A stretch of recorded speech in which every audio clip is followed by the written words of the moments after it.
तो finally group D की नई नोटिस आ चुकी है। आप आरआरबी भोपाल की जब वेबसाइट पे जाएंगे तो आपको ये नोटिस देखने को मिल जाएगा। तो जब आप आरआरबी भोपाल की वेबसाइट पे आप जाएंगे तो सबसे पहले आपको यहाँ पे दिख जाएगा कि 7 अप्रैल को आज ये नोटिस आया हुआ, जो कि कॉरेजेंडम है आरआरसी 01 2019 को लेकर, यानी कि ग्रुप डी की परीक्षाओं को लेकर। जब हम यहाँ पे कॉरेजेंडम खोलते हैं तो हमें यहाँ पे ऐसा कुछ कॉरेजेंडम देखने को मिलता है जो कि आपको पूरी तरीके से क्लियर दिखाई दे रहा होगा, इसमें कोई भी परेशानी नहीं है। जिसमें यह चीज बताई गई है कि इससे पहले रेलवे ने नोटिफिकेशन जो जनवरी में निकाला हुआ था उसका कोई भी मतलब नहीं है, उसको जाने दो किनारे में और सारी बातें खत्म करते हैं। सबसे पहले जो नोटिफिकेशन रेलवे ने जारी करी है, इसमें अगर हम सीरियल नंबर 2.1 देखेंगे तो इन्होंने इसमें यह बात बताया है कि पहले बार जो इनके पास नोटिफिकेशन आई थी उसमें ये सारी बातें थी और अब इसको इस तरीके से पढ़ा जाना है, अब इसमें ये वाली बातें। तो मैं आपको पहले वाले में बता देता हूं कि जो मेनली डिफरेंस है वो क्या है। पुराने वाले से अब हमें कोई मतलब नहीं है कि पुराने में क्या था क्या नहीं था, अब नए वाले से मतलब रखिए कि नए में एक्चुअली में आपको क्या है। इन्होंने ये लिखा हुआ है कि भाई अब सीधी सी बात, पहली बात इन्होंने ये बताया कि जिस दिन एप्लीकेशन का फॉर्म आया था 2019 था और जो फॉर्म का लास्ट डेट था आपके पास रजिस्ट्रेशन का जो क्लोजिंग था वो था 12 अप्रैल 2019। आज सोच लो 19 और 3 22 3 साल कंप्लीट हो रहे हैं फॉर्म के, क्या बता जाए, आप कुछ ही सुन लो।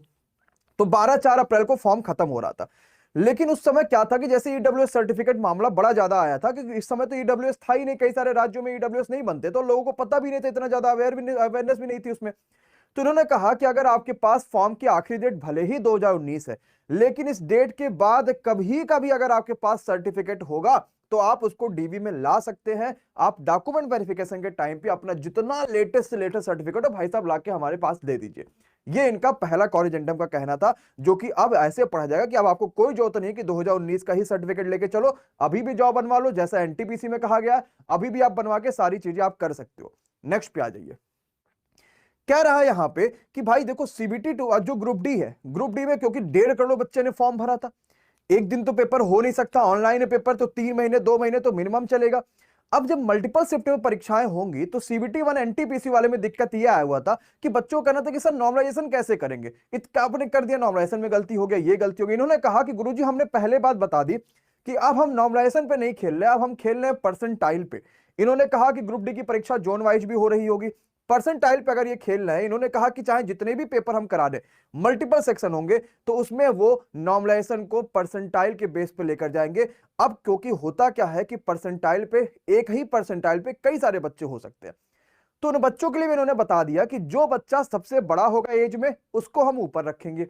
अब यहां पे एज में भी 2 बच्चे बराबर आ गए, परसेंटाइल में भी बराबर आ गए, तो जिन बच्चे का अल्फाबेट पहले आएगा हम उसको वैसे रखेंगे। अब भैया इसमें भी कुछ हो जाएगा तो देखा जाएगा, ये रेलवे की उन्होंने कहा कि हमारे ऊपर अगर ऐसा कुछ आता है तो हम उसको देख लेंगे, आप परेशान ना होना।